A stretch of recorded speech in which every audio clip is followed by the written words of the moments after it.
911, what is your emergency?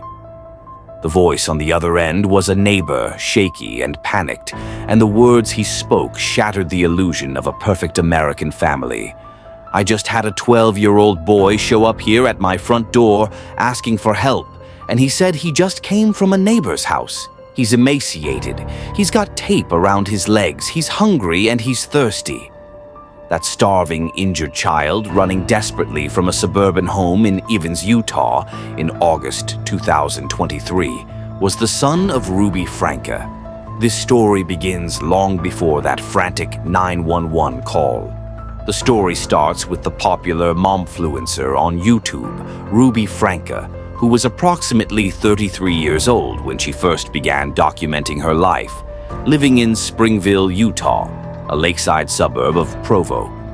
Ruby Franke and her husband, Kevin, were the creators of the 8 Passengers YouTube channel.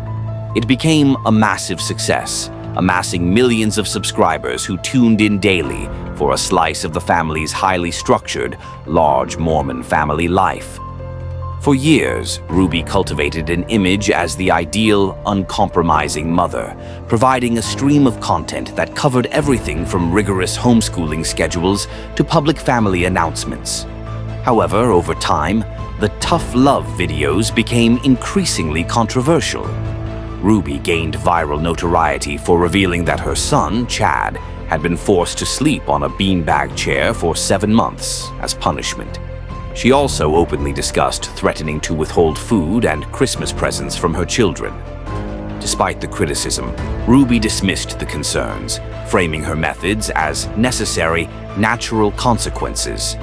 The turning point came when Ruby allied herself with Jodi Hildebrandt, a licensed mental health counselor who ran a controversial life coaching service called Connexions. Ruby began starring in joint videos with Hildebrandt, promoting an increasingly extreme philosophy centered on isolating oneself from corrupting influences. Both women became convinced that Franke's 2 youngest children were possessed by demons or evil spirits and were in need of repentance. The family channel went silent in 2022.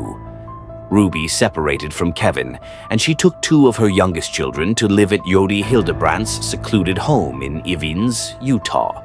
They were isolated from their siblings, their father, and the outside world. It was at the Evans house between May and August 2023 that the systematic abuse detailed in court records began. The house became a prison where Franke and Hildebrandt inflicted a horrific series of abuses on the 2 youngest children. The abuse included starvation and thirst, as the children were routinely and severely denied food and water over prolonged periods.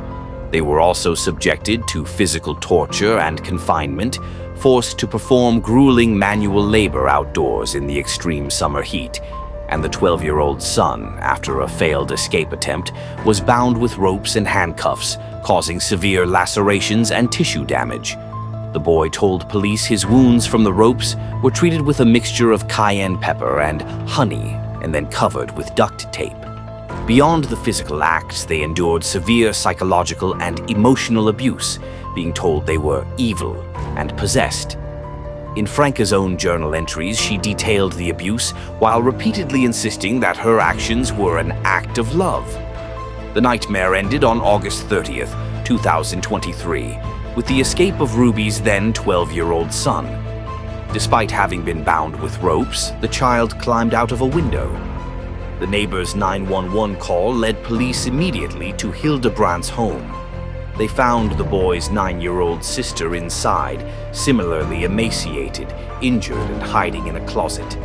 Ruby Franke and Jodi Hildebrandt were arrested that day. The evidence, the children's physical condition, the concealed ropes and handcuffs, and Ruby's own journals, was overwhelming. Both women were charged with 6 counts of felony aggravated child abuse. In December 2023, Franke and Hildebrandt each pleaded guilty to 4 counts of aggravated child abuse. On February 20th, 2024, both women were sentenced to 4 consecutive terms of 1 to 15 years in prison, with the maximum sentence under Utah law capped at 30 years. The woman who had built her fortune on projecting the image of a perfect mother was led away in handcuffs, ending her journey as a highly successful momfluencer and beginning a new one as a convicted felon. Her life a cautionary tale about the darkest secrets that can hide behind the brightest screen.